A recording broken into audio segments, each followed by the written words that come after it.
एक बार फिर mission take classes में आप सभी का स्वागत। लेकर आए हैं 10 इंपॉर्टेंट क्वेश्चन। आइए देखते हैं क्वेश्चन नंबर 1। यदि दो समान आवेशों की दूरी दोगुनी हो जाए तो दोनों आवेशों के मध्य लगने वाला बल हो जाएगा। हम लोग एक फार्मूला पढ़े हैं, F समानुपाते 1/r²। F समानुपाते 1/r²। इसी फार्मूले से क्वेश्चन लगेगा। तो कुछ इस तरीके से इस क्वेश्चन को सॉल्व करेंगे। F1 अनुपात बटा F2 बराबर I2 बटा R1। I2 बटा R1 का होल स्क्वायर। क्लियर। अब ये कह रहा है दो गुना हो जाएगा, 2 दूना 4/1। तो F2 का मान जो होगा वो F2 हो जाएगा F1 बटा 4। F1 बटा 4 यानी कि चौथाई। क्लियर। तो 4 गुना घट जाएगा। तो ऑप्शन नंबर डी सही है। ये बात समझ में आ रहा है ना। अब इसको हम कुछ इस तरीके से देखते हैं। जब हम जानते हैं कि ये जो बल लग रहा है इसमें, वो उनके बीच की दूरी के विपरीत अनुपाती है, तो हमें देखना है अगर इसका मान बढ़ेगा, दूरी का मान बढ़ेगा, तो F का मान क्या होगा? घटेगा। ये वर्ग में घट रहा है तो वर्ग में ये वर्ग में बढ़ रहा है तो ये वर्ग में घटेगा। तो ये 2 दूना 4, तो ये चौथाई कम हो जाएगा। क्लियर। अब इस तरीके से हम बात करते हैं क्वेश्चन नंबर 2।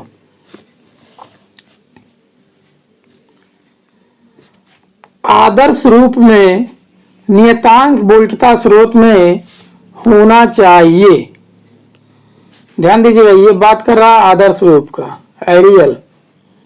अब वोल्टेज स्रोत की बात कर रहा है। किसका बात कर रहा है? वोल्टता स्रोत का। तो इसमें इसका जो आंसर होगा, प्रतिरोध 0 होता है। इसका जो प्रतिरोध होगा वो 0 होगा। ऑप्शन नंबर बी सही है। लेकिन यहाँ पे हम कुछ कॉन्सेप्ट देखेंगे, ध्यान दीजिएगा, बहुत इंपॉर्टेंट कॉन्सेप्ट है। ये हो गया V वोल्टमीटर और ये हो गया एमीटर। क्लियर। अगर नॉर्मल की बात करेंगे, नॉर्मली अगर वोल्टमीटर है नॉर्मल, तो इसका जो रेजिस्टेंस होगा वो मैक्सिमम होगा। क्या होगा? मैक्सिमम होगा। और एमीटर है, इसका जो रेजिस्टेंस होगा वो न्यूनतम होगा। क्लियर। एकदम ध्यान दीजिएगा। अगर यहीं पे हम आइडियल की बात करें, यानी कि आदर्श एमीटर, किसकी? आदर्श वोल्टमीटर और एमीटर। तो आदर्श में जो वोल्टमीटर होगा उसका जो रेजिस्टेंस होगा वो हो जाएगा इनफाइनाइट, और एम्पियर मीटर का जो हो जाएगा वो हो जाएगा रेजिस्टेंस 0। क्लियर। ये बात समझ में आ रहा है ना। अब हम यहीं पे वोल्टता स्रोत की बात कर लेते हैं, ये सोर्स की बात कर लेते हैं। ध्यान दीजिएगा, बहुत ही इंपॉर्टेंट है।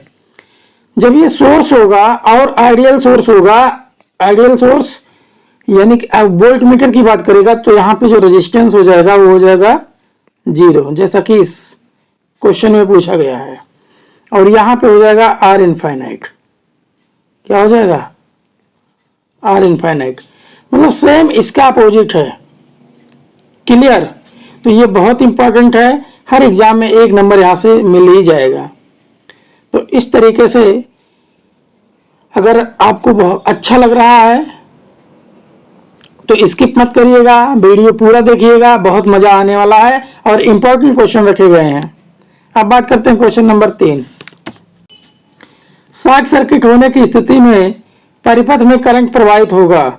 जब शॉर्ट सर्किट कोई होता है, ध्यान दीजिएगा, जैसे मान लीजिए कोई शॉर्ट सर्किट हो गया, तो इस कंडीशन में जो रेजिस्टेंस होता है ये हो जाता है 0। रेजिस्टेंस क्या 0 हो जाता है? रेजिस्टेंस 0, तो I क्या हो जाएगा? इनफाइनाइट। क्लियर? तो ऑप्शन नंबर डी सही है। बात समझ में आ गया? अब हम बात करते हैं क्वेश्चन नंबर 4। Important question. यदि समान पदार्थ और समान लंबाई के दो तारों के प्रतिरोध क्रमशः 5 ओम और 20 ओम है तो तारों की त्रिज्याओं का अनुपात क्या होगा? तो एक फार्मूला आप लोगों ने पढ़ा था, आर समानुपात 1/a, पढ़े थे ना? तो इसको हम लिख सकते हैं 1/a मतलब पाई आर स्क्वायर। क्लियर? बात समझ में आ रहा है ना? तो यहां से एक फार्मूला हमें मिल सकता है आसानी से, R1/R2 बराबर नीचे ऊपर जाएगा R2 बटा R1 का होल स्क्वायर।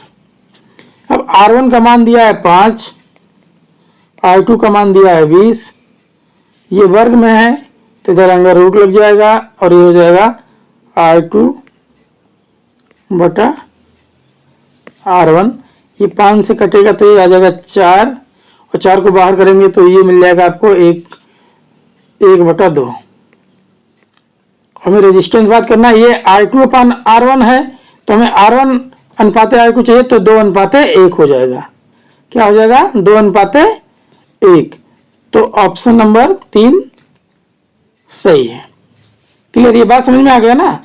ए आपका क्रॉस सेक्शन एरिया है, इसको हम क्षेत्रफल है तो क्षेत्रफल को डिवाइड करेंगे पाई आर स्क्वायर, तो इसी आर से आर इसकी त्रिज्या है और त्रिज्या के आधार पे हम इसको निकाल लेंगे। बात समझ में आ गया? अब हम बात करते हैं क्वेश्चन नंबर 5।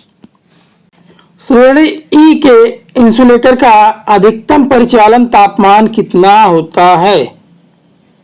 ई टाइप पूछ रहा है, ध्यान दीजिएगा। ई टाइप एक हम बना दें, अधिकतम तापमान कितना कौन सा सकता है? एक होता है वाई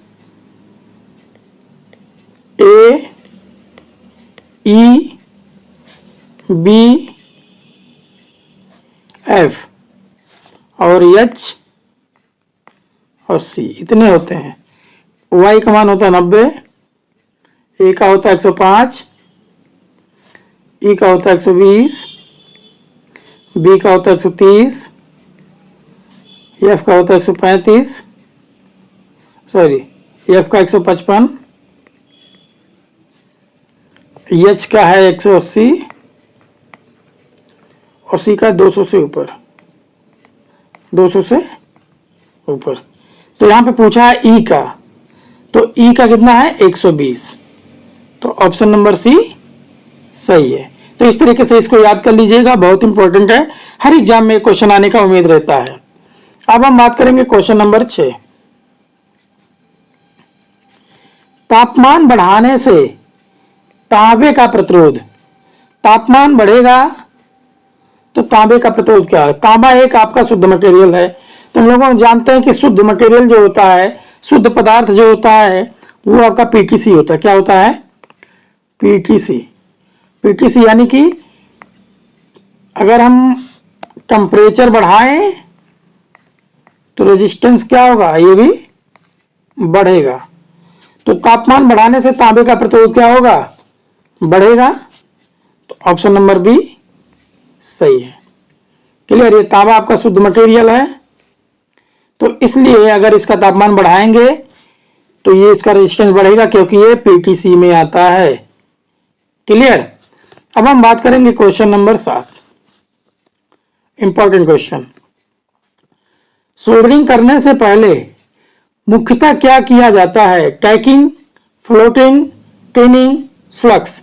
तो ऑप्शन नंबर सी सही है, टिनिंग किया जाता है। क्या किया जाता है? टिनिंग किया जाता है। ये होता क्या, ध्यान दीजिएगा। ये मान लीजिए कोई दो मटेरियल है, आपको इनको जोड़ना है। तो जब इस तरीके से हम इसको जोड़ेंगे तो सबसे पहले ये जो धातु को जोड़ेंगे इसकी सतह गंदी रहती है, इसी सतह को सफाने की प्रक्रिया को, साफ करने की प्रक्रिया को टिनिंग कहा जाता है।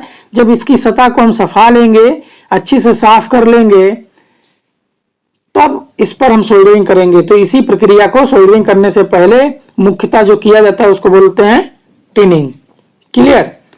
अब हम बात करते हैं क्वेश्चन नंबर 8।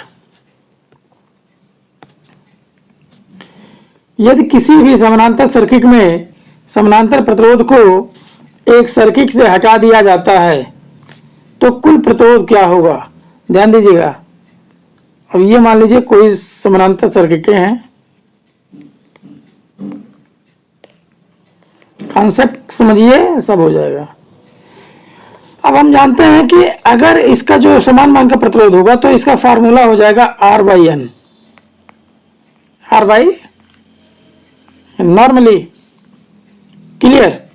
तो अगर n का मान कम कर दिया जाए, n का मान क्या कर रहा है, सर्किट से हटा दिया जाए ना, n का मान कम कर दिया जाए तो R का मान क्या होगा, बढ़ जाएगा। तो यहाँ पे ऑप्शन नंबर बी सही है, बढ़ता है। यही कह रहा है ना क्वेश्चन, किसी भी समानांतर सर्किट में समानांतर प्रतिरोध को एक सर्किट से हटा दिया जाता है तो कुल प्रतिरोध यानी कि n का मान जो समानांतर सर्किटें हैं उसमें n का मान घट गया तो R का मान ऑटोमेटिक बढ़ जाएगा। तो ऑप्शन नंबर बी सही है। अब हम बात करते हैं क्वेश्चन नंबर 9। ओम नियम को प्रदर्शित करने वाला वक्र कौन सा है, अंडाकार, परवलयाकार, गैर रैखिक, रैखिक। तो ओम का नियम जो होता है कुछ इस तरीके से होता है। तो ये ऑप्शन नंबर 4 सही है, रैखिक। क्लियर। क्योंकि ओम के नियम में जो फार्मूला मिलता है वो मिलता है V बराबर IR। बात समझ में आ रहा है ना। अब हम बात करते हैं क्वेश्चन नंबर 10। कौन सा जनरेटर कोई अवशिष्ट चुंबकत्व नहीं होने पर भी वोल्टेज को बढ़ा सकता है। कौन सा ऐसा जनरेटर है जिसका अवशिष्ट चुंबक नहीं है तो वोल्टेज को बढ़ा सकता है। Series generator, compound generator, separately excited generator, shunt generator. तो ऑप्शन नंबर सी सही है, सेपरेटली एक्साइटेड जनरेटर। क्योंकि कुछ इस तरीके से बना होता है, इसमें आपको रेजिडुअल मैग्नेटिज्म की जरूरत नहीं होती, रेजिडुअल मैग्नेटिज्म की जरूरत नहीं होती। ऐसा क्यों? क्योंकि यहाँ पे एक ये जो फील्ड वाइंडिंग है इसको हम एक अलग से बैटरी सोर्स से जोड़ देते हैं। जब बैटरी सोर्स से जोड़ देते हैं तो ये ऑटोमेटिक ये फ्लक्स पैदा करता है, चारों तरफ मैग्नेटिक फील्ड जनरेट करता है और ये आपका प्राइम मूवर के माध्यम से घूमेगा तो यहाँ फ्लक्स कट करेगा, फ्लक्स को क्या करेगा, कट करेगा और यहाँ ईएमएफ जनरेट हो जाएगा। ऐसा होता है सेपरेटली एक्साइटेड जनरेटर में। क्लियर। जबकि सीरीज, कंपाउंड और शंट जनरेटर में रेजिडुअल मैग्नेटिज्म होना जरूरी है, तभी वह ईएमएफ जनरेट करेगा, वोल्टेज पैदा करेगा। क्लियर। अगर वीडियो अच्छा लगा हो तो ज़्यादा से ज़्यादा शेयर करें, लाइक करें, सब्सक्राइब करना ना भूलें। थैंक यू, धन्यवाद।